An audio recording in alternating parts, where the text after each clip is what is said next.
Assalamualaikum warahmatullahi wabarakatuh dan salam sejahtera kepada semua rakyat Malaysia.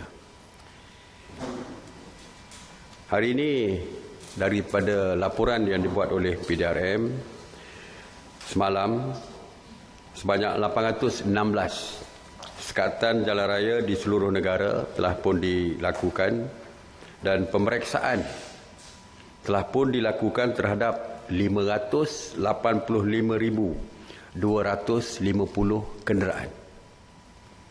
Bermakna banyak lagi kenderaan di atas jalan raya. Lebih banyak daripada hari-hari sebelumnya. Sebanyak 54,781 pemeriksaan mengejut telah diadakan di seluruh negara dan sebanyak 4,788 premis telah diperiksa oleh pihak berkuasa.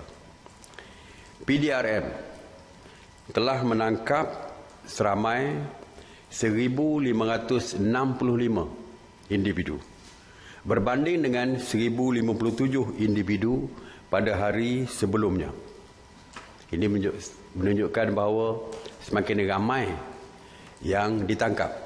Seperti saya sebutkan tadi, semalam dan kemarin PKP ketiga ini tidak ada kompromi, toleransi dan sebagainya. Tindakan tegas dan keras akan terus diambil. Daripada 1,565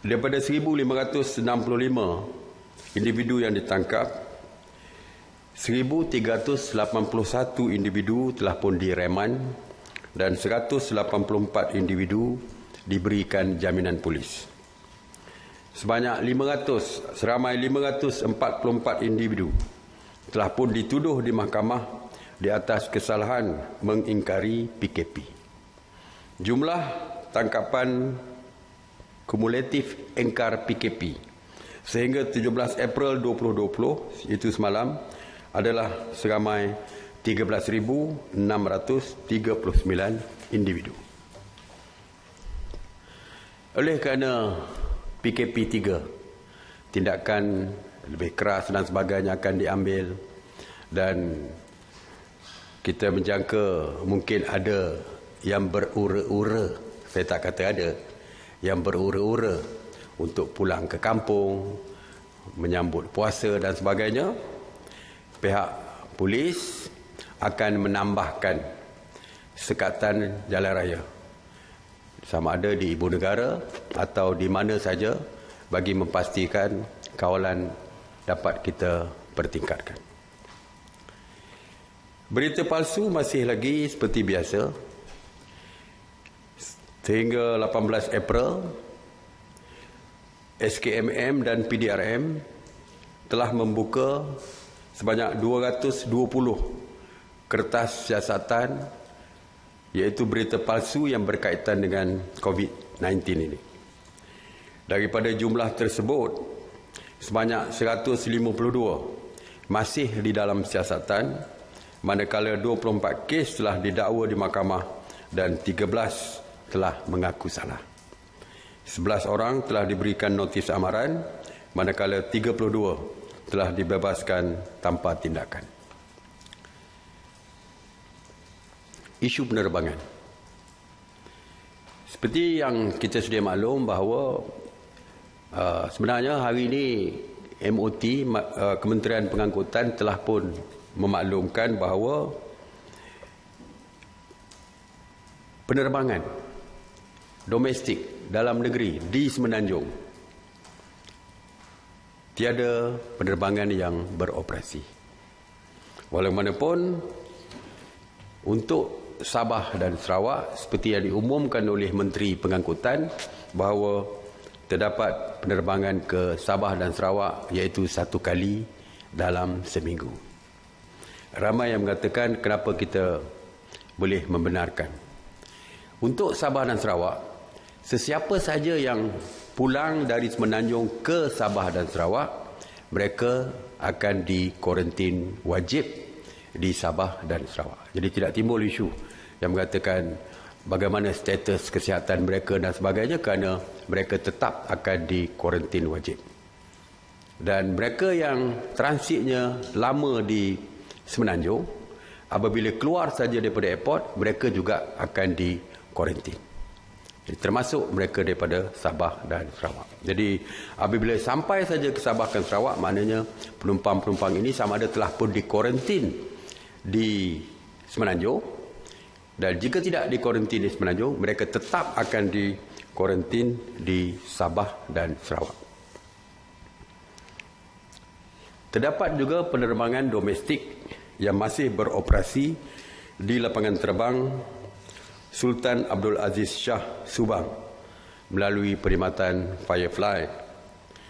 Semalam difahamkan seramai 479 penumpang menggunakan lapangan terbang berkenaan. Polisi kerajaan berhubung dengan pergerakan antara negeri adalah sama. Sama ada melalui jalan darat, melalui udara, ataupun melalui laut sekalipun. Jadi, penumpang-penumpang yang ingin menggunakan penerbangan juga SOP-nya sama dengan mereka yang menggunakan jalan darat, iaitu di dalam kes-kes kecemasan sahaja yang kita benarkan. Misalnya, keluarga sakit dan sebagainya yang perlu disegerakan. Tetapi seperti juga di dalam SOP kita di darat, iaitu mereka mesti mendapatkan kebenaran daripada pihak polis untuk membolehkan perjalanan mereka. Jadi mereka boleh naik apa saja, tetapi mereka tetap mesti mendapatkan kebenaran daripada pihak polis. Sebab pergerakan interstate tidak dibenarkan, malah di bawah Akta 342 adalah menjadi kesalahan kalau mereka bergerak lebih daripada 10 km. Jadi saya harap mereka yang ingin pulang melalui pesawat, jumpa dengan pihak polis, dapatkan kebenaran, dan barulah mereka tempah tiket dan sebagainya. Saya tak mahu nanti ada yang terus tempah tiket, belum dapat kebenaran pihak polis, bila sampai ke airport mereka tidak dibenarkan untuk menaiki pesawat dan sebagainya. Sanitasi awam diteruskan oleh Kementerian Perumahan dan Kerajaan Tempatan. Sejak 30 Mac, mereka telah pun melakukan sebanyak 2,441 operasi sanitasi di 105 zon, termasuk di 28 zon merah. Antara kawasan yang disanitasi adalah 1,669 bangunan kerajaan, 1,009 tempat awam, 1,031 pusat perniagaan dan 191 pasaraya. Semalam, sebanyak 157 operasi sanitasi yang meliputi 61 zon di 14 negeri, termasuk 49 kawasan di Johor dan 18 kawasan di Pahang, yang mana terdapat sebanyak 233 bangunan kerajaan, 149 tempat awam, 125 pusat perniagaan dan 23 pasaraya telah pun disanitasi. Mengenai pengurusan pusat kuarantin, setakat semalam sebanyak 190 buah pusat kuarantin telah beroperasi, berbanding dengan 185 pusat kuarantin yang beroperasi pada hari sebelumnya, yang mana 17,008 individu sedang menjalani proses kuarantin wajib. Semalam, seramai 1,589 rakyat Malaysia telah pulang ke tanah air dan telah pun dikuarantin secara wajib. Seramai 11,861 rakyat Malaysia yang pulang dari luar negara telah pun dikuarantin wajib sejak daripada 3 April 2020. Saya ingin memaklumkan kepada mana-mana hotel yang berminat untuk terlibat sama dan menjadikan hotel mereka sebagai pusat kuarantin dan sebagainya, sila hubungi NADMA. Saya harap ramai yang hotel yang tampil untuk membantu, kerana pihak kerajaan sendiri telah pun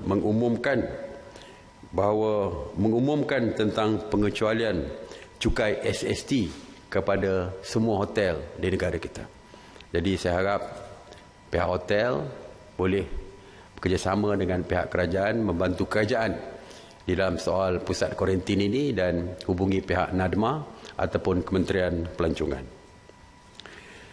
Mengenai barang keperluan asas, seperti yang telah pun dimaklumkan selepas, bahawa Kementerian Perdagangan Dalam Negeri dan Hal-Ehwal Pengguna KPDN HEP melalui bahagian penguatkuasa sentiasa menjalankan penguatkuasaan untuk memantau 25 jenis bekalan serta bertindak menangani isu-isu pembekalan melalui Akta Kawalan Bekalan 1951 dan Akta Kawalan Harga dan Anti Pencatutan 2011. Semalam, penguatkuasa KPDN HEP telah membuat pemantauan harian di 1021 premis perniagaan, termasuk 785 peruncit, 205 pemborong dan penghilang, 31 penghilang. Secara keseluruhannya, daripada laporan yang dibuat oleh KPDN HEP bahawa bekalan barangan keperluan adalah mencukupi dan mampu untuk menampung permintaan.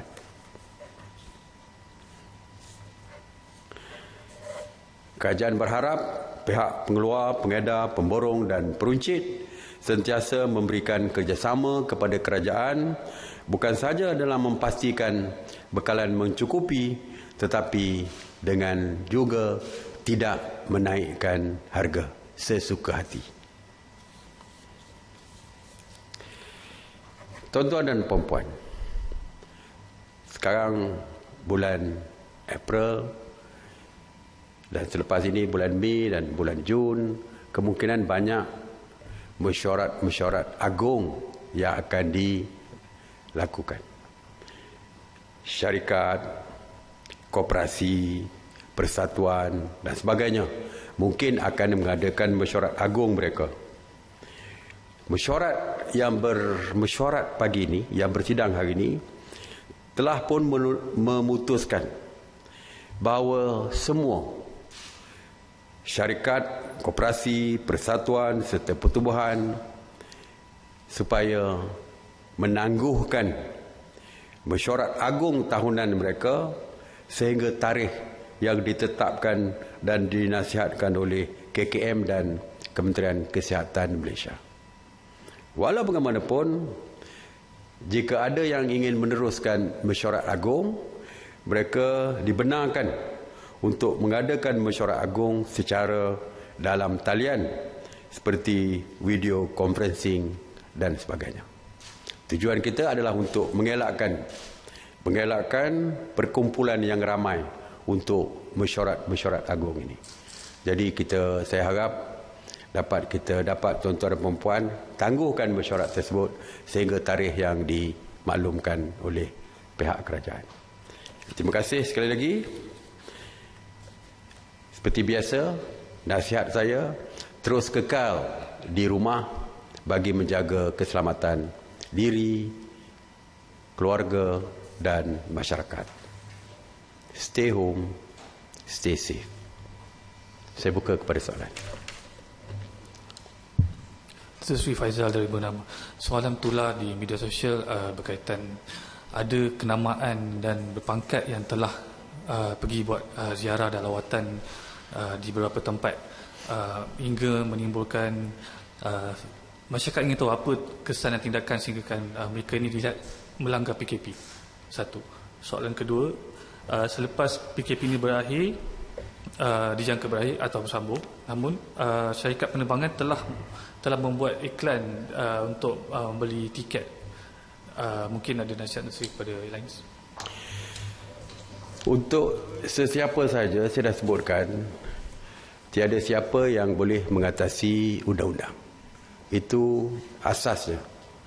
Jadi saya difahamkan sudah ada laporan-laporan polis yang telah pun dilakukan. Jadi oleh itu kita serahkanlah kepada pihak polis untuk meneruskan tindakan. Ya. Dan yang kedua, ada syarikat penerbangan yang mengiklankan jualan tiket untuk akan datang ini.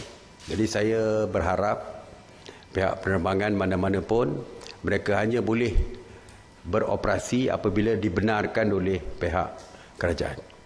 Jadi walaupun mereka jual, tapi dari segi operasi mereka akan ditentukan oleh kerajaan. Kalau PKP ini tamat sekalipun, seperti saya dah sebutkan bahawa ada SOP-SOP tertentu yang akan kita perkenakan. Bukan maknanya bila bila PKP tamat, katakan 28 bulan tamat, contohlah, saya pun tak tahu sama ada nak sambung atau tidak, kita tidak tahu lagi. Katakan tamat, bukan maknanya besok terus boleh bebas seperti hari-hari biasa sebelumnya. Mesti ada lagi SOP-SOP tertentu yang akan diperkenalkan oleh pihak kerajaan. Jadi kalau syarikat ini dah mula nak jual, kalau sampai tarikh itu pihak kerajaan tidak membenarkan, maka kita tidak akan membenarkan. Ya. Assalamualaikum Datuk Seri. Saya Syabiah bernama. Datuk Seri, macam Datuk Seri cakap tadi, setiap hari jumlah kenderaan semakin meningkat, terutamanya semalam. So, adakah disebabkan kes COVID meningkat melebihi kes positif, menyebabkan rakyat ataupun orang ramai ambil mudah tentang perkara ini? Jadi apakah nasihat ataupun peringatan untuk mereka yang masih berdegil ini? Dan soalan kedua saya mengenai persediaan Dewan Rakyat. Adakah perkara ini dibincangkan di meeting hari ini dan apakah SOP yang telah ditetapkan? Dewan Rakyat. Dewan Rakyat Parlimen. Dan mengenai dengan yang kuarantin, ada tak cadangan untuk yang persendirian mereka menanggung sendiri perbelanjaan? Okey, dari segi sikap orang ramai, saya dah terangkan bahawa selagi PKP ini tidak ditamatkan, perintahnya dan hukumannya dari segi akta terus berjalan seperti biasa. Setakat hari ini kita boleh ucapkan tahniah kepada Kementerian Kesihatan dan juga pihak polis, PDRM, ATM dan sebagainya, semua pihak yang terlibat, kerana melalui PKP, melalui approach yang dibuat oleh Kementerian Kesihatan, kita telah pun berjaya mengurangkan COVID positif ini, ya, kepada pesakit atau kepada rakyat kita. Tetapi ianya belum lagi berakhir. Ya, betul, semalam ada 86 kalau saya silap saya. Ini merupakan satu perkembangan yang amat baik. Sudah 2 hari kita kurang daripada 100. Tapi selepas hari pertama kurang pada 100, the next day jadi 100 lebih. Dan semalam kurang pada 100. Maknanya kita belum sifar lagi dari segi COVID positif di dalam negara kita. Walaupun kita telah pun menunjukkan kejayaan.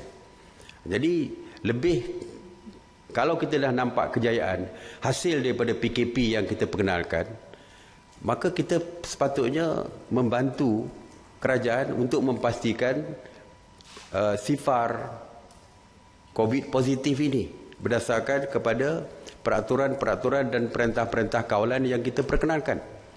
Maknanya kalau itulah salah satu punca selain daripada Kementerian Kesihatan, puncanya kerana mengawal pergerakan, sepatutnya kita terus tidak melakukan pergerakan untuk pastikan akhirnya kita sifar COVID positif dan kita boleh tamatkan PKP ini. Sebab itu bila Tan Sri IGP, Ketua Polis Negara, memberi amaran bahawa kalau rakyat masih engkar, mungkin PKP ini akan terus disambungkan sampai bulan Jun, Julai dan sebagainya. Itu adalah ingatan kepada kita rakyat. Jadi sebab itu saya katakan bahawa jangan kita terlalu yakin oleh kerana sudah berkurangan maka kita langgar segala perintah PKP. Kerana kalau dengan pelanggaran itu menyebabkan berlakunya merebaknya semula virus ini, akhirnya PKP mungkin tidak dapat kita tamatkan. Saya percaya ramai yang berdoa di luar sana, rakyat di luar sana berdoa supaya PKP ini dapat segera ditamatkan supaya kita boleh kembali hidup seperti biasa. Tetapi tetap bergantung kepada tuan-tuan dan puan-puan. Kalau terus berdegil keluar seperti biasa, akhirnya kita tak mampu untuk menamatkan PKP ini dengan cepat. Ya. Dewan Rakyat, Kabinet akan bincangkan, bukan komiti akan bincangkan, bukan jawatan kuasa saya. Alright. Okey, assalamualaikum Datuk Seri. Okey, kita lihat sekarang ni internet memainkan peranan yang penting lah, terutama kepada pelajar, ibu bapa di mana diorang melakukan PNP online, terutama kepada kawasan luar bandar. Jadi, ada tak kerajaan memikirkan satu cara di mana kalau orang telco nak pasang internet di rumah, ada tak diorang ada kelonggaran khas ataupun SOP yang perlu dilakukan kepada mereka? Sebab kita lihat macam ada satu kes yang dilaporkan di Singapura, ada yang positif COVID membabitkan orang yang masang internet ni. Jadi, adakah kerajaan akan memberi kelonggaran khas tersebut? Soalan kedua saya, ada majikan yang memaksa pekerja mereka untuk pulang ke KL sebagai contoh, ada yang berada di kampung dan pulang KL untuk bekerja, dan adakah ini patut dilakukan, dan pandangan Datuk Seri? Terima kasih. Okey, keperluan internet dan sebagainya merupakan keperluan asas hari ini. Sama juga apabila elektrik tiba-tiba terputus dan sebagainya. Jadi kita sebenarnya selama ini membenarkan perkara-perkara seperti ini perkara ini dibenarkan beroperasi. Jadi kalau melibatkan telekom, kita benarkan, tidak ada isu, kerana ianya merupakan keperluan harian setiap rakyat di negara kita. Cuma sebelum pergi ke rumah individu tertentu yang memerlukan perkhidmatan tersebut, pihak telekom ataupun Selcom ataupun mana-mana saja penawar perkhidmatan ini perlu melaporkan kepada pihak polis waktu melalui sekatan jalan raya tersebut. Dan yang keduanya, soalan tadi tentang majikan yang memaksa pekerja mereka pulang. Bermakna majikan ini yang melanggar perintah PKP. Ya, kerana dia yang memaksa pekerja dia untuk pulang bekerja, walaupun dia tahu bahawa perjalanan merentasi sempadan negeri tidak dibenarkan. Kalau ini berlaku, kita boleh, saya percaya, saya akan bincang dengan Kementerian Sumber Manusia, mungkin ada undang-undangnya yang boleh kita ambil tindakan kepada majikan yang berkaitan. Ya, salam tengah hari ya Datuk Seri. Mengenai situasi COVID di Singapura yang kita dapat lihat peningkatan kes positif membimbangkan. So saya ada dua soalan ya. Apakah nasib rakyat Malaysia yang bekerja di sana dan mungkin bantuan yang diberikan kepada mereka yang terjejas? Dan soalan kedua, apakah strategi kerajaan untuk membantu kemasukan mereka yang berulang-alik khususnya terlibat dalam sektor logistik? Terima kasih. Daripada Singapura, kita masih kekal lagi seperti sekarang kerana perkhidmatan esensial, perkhidmatan keperluan asas dan sebagainya masih lagi tidak ditutup di Singapura seperti biasa. Kilang-kilang yang mengeluarkan produk-produk keperluan harian, makanan dan sebagainya masih lagi tidak ditutup di Singapura, dan mereka masih bekerja di Singapura. Dan seperti yang telah kita persetujui bersama antara Malaysia dan Singapura, tempat tinggal mereka ataupun accommodation mereka masih lagi diberikan oleh majikan mereka di Singapura dan ditanggung sepenuhnya oleh majikan mereka ataupun kerajaan Singapura sendiri yang menanggung dari segi tempat tinggal, makan, minum dan sebagainya. Dan seperti yang saya sebutkan bahawa selagi kilang-kilang itu tidak ditutup, tidak ada lagi kumpulan yang besar balik secara serentak. Seperti saya sebutkan beberapa hari lepas, satu hari lebih kurang 200 saja mereka yang pulang daripada Singapura ke Johor Bahru, ke Malaysia melalui Johor Bahru. Dan setakat ini, semua mereka yang pulang dikuarantin secara wajib di Singapura, di Johor Bahru. Mereka dikuarantin juga, ditempatkan di hotel-hotel dan sebagainya. Tetapi untuk akan datang, kita tidak tahu, pekerja kita ramai di Singapura. Jadi kita telah pun, seperti saya sebutkan, Menteri Sumber Manusia kita telah pun berbincang dengan Menteri Sumber Manusia di Singapura supaya kalau ada kemasukan, kita akan buat secara berperingkat-peringkat. Tidak boleh balik serentak. Kalau ada 1,000, tak boleh balik serentak. Mungkin 200-300 satu hari supaya kita boleh manage rakyat kita yang balik merentasi sempadan Tambak Johor ini. Jadi kita ada planning tu, kita ada.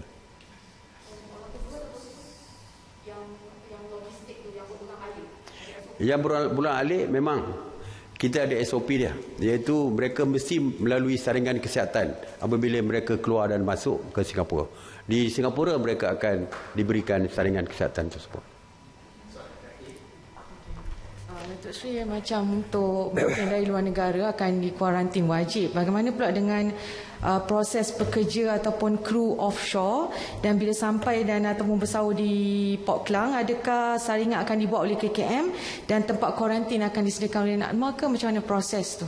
Semua yang masuk ke dalam negara kita mesti dikuarantin. Jadi itu polisi dia. Yang masuk ke negara, sama ada daripada laut, daripada udara, daripada darat sekalipun, akan dikuarantin. Kalau Singapura melalui darat pun kita kuarantin. Mana dari segi polisi kita, sesiapa saja rakyat kita yang pulang akan dikuarantin. Okey. Terima kasih. Assalamualaikum warahmatullahi wabarakatuh.